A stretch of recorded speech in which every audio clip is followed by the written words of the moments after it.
যাদের ঘরে নুন আনতে পান্তা ফুরোয়, যে দেশটা চূড়ান্তভাবে আর্থিকভাবে ভেঙে পড়েছে, ব্যাংকে টাকা নেই, আর কদিন বাদে ব্যাংকে ফিক্সড ডিপোজিট গুলো পর্যন্ত বেহাত হয়ে যাবে। মোহাম্মদ ইউনূস যে প্ল্যান করেছেন ভুললে চলবে না। ব্যাংকিং ব্যবস্থাটা তিনি খুব ভালো জানেন।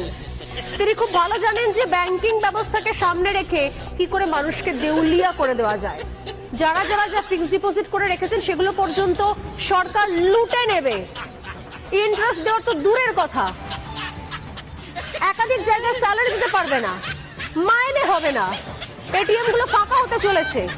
ঠিক সেই অবস্থায় দাঁড়িয়ে দেখুন কিভাবে একটা শ্রেণীকে ব্রেন ওয়াশ করে, যাদের অত্যন্ত বয়স হয়ে গেছে, প্রায় 60 বছর পার করেছে, কেউ 70 বছর পার করেছেন, তারা কাঁপতে কাঁপতে নড়তে নড়তে ফোকলা দাঁতে বলছেন আমরা 4 দিনের মধ্যে কলকাতা দখল করব।